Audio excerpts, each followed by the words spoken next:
So before I start, I wanted to give a quick disclaimer that the word prostitution and prostitute is a dated term. It's typically a derogatory term, and so I'm going to use it in the case of like prostitution laws and like the more ancient philosopher perspective. But throughout, I'm mostly going to be using the term sex worker or sex work or full service sex worker. And I've been told by sex workers when I was writing this paper that prostitution is not a good term, especially because of the history that's connected to it. So typically just like try not to use it in your daily life if you can help it. So the ethical and legal debate of prostitution has been active since the first cases of the profession. Classical philosopher Andreas Capellanus writes a harsh account of prostitution in The Art of Courtly Love. He states that women who partake in prostitution are dirty and in turn should be shunned from any sort of love, no matter how transactional the initial love might inherently be. This type of attitude has transcended throughout history into the modern world. Societal attitudes consistently state that women who participate in full-service sex work deserve to be discriminated against and do not deserve legal protection. With these norms in place through both legal and social forms, blame is taken off institutions that give disadvantaged women limited choices to survive, encouraging them to pursue sex work as an option. That blame is subsequently pushed onto the victim of the system. To create a society that succeeds in helping women into safer practices, there must be an overhaul in the way sex work, and by extension sex workers, are thought about. Overall, our perception of sex work must be thought about more sympathetically. The overtone in the discussion of sex work must be sex workers' rights are human rights. To achieve a more sympathetic groupthink, the media, specifically entertainment such as film, must play a role. Watching film, whether it be movies or television, is one of the biggest ways people learn to become sympathetic. Movies are around us all the time. With the success of the box office, streaming services like Netflix and Hulu, and community-driven platforms like YouTube, creating art that calls for the empathy of sex workers rather than villainizing is the easiest and best way to encourage on a mass scale an overhauling philosophy in regards to the perception of sex work. For the purpose of this discussion, a full-service sex worker is a person who engages in sexual activity for a type of payment under any medium of their choosing. Sexual activity is not limited to penetrative sex, and a type of payment is not limited to just traditional currency. Under any medium is referring to the varied settings people can seek out and provide sex work, from the streets to the internet. This discussion will also look at predominantly female sex workers, as male sex workers do not have the same stigma attached to them, nor are the statistics of violence and ownership the same. In Melissa Grant's book, Playing the Whore, she mentions, when women in the sex trade are imagined, they are presented as objects of those men's desires or violence. The men who work in the sex trade are rarely considered members of the same occupation. As a result, they are also not subject to the same type of violence female sex workers often are. In addition, this argument will look at sex work through a Eurocentric filter, meaning that there will be an exclusion of the broader worldview.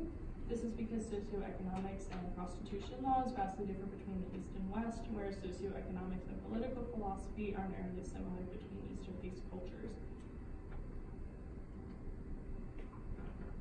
In most European politics, especially America, there is a consistent political philosophy that transcends through the foundations of constitutions, laws, and rights.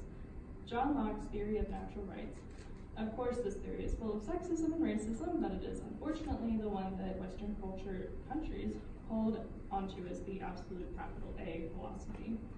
In this long-form essay, he provides an overarching view of natural rights based on the nature of all political things. At the very basis of John Locke's theory of natural rights is man's right to life, liberty, and property, translated in American as life, liberty, and the pursuit of happiness. This, however, does not begin to give it the full view of Locke's theory. At the conclusion of Chapter 1, Locke gives a definition of political power, which at the core proposes that man has the right to preserve their own property against both internal and external threats. In the later chapters, Locke declares that property consists most crucially of his own body and of the physical liberty to employ its faculties on his own behalf, and second, of positions secured by the use of the body and the mental faculties. He also lists the three most important types of possessions that are necessary property in order from most important to last.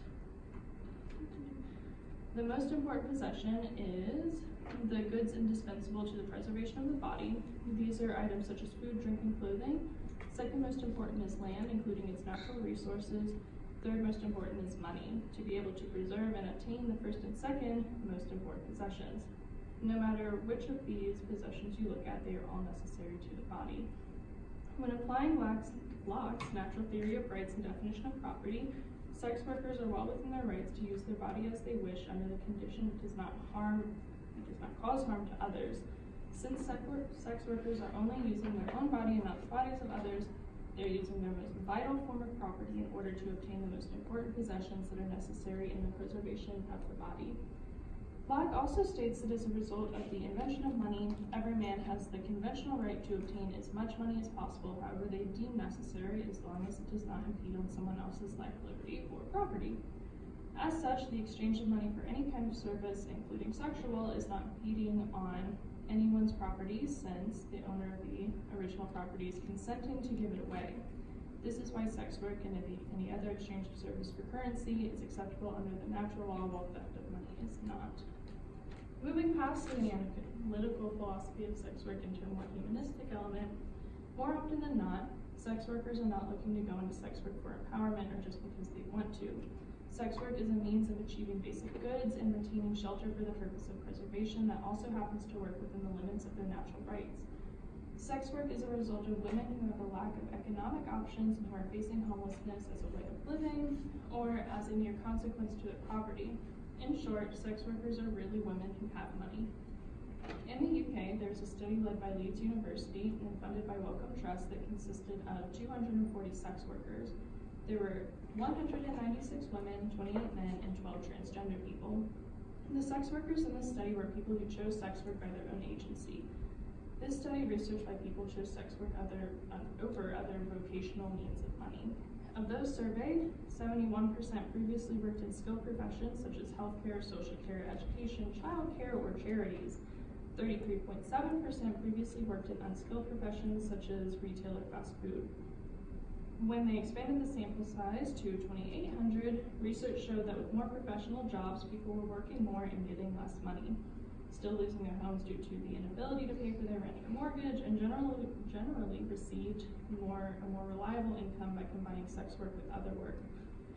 It was shown in the same study that sex workers did have another job in tandem with sex work in order to afford basic wants and needs.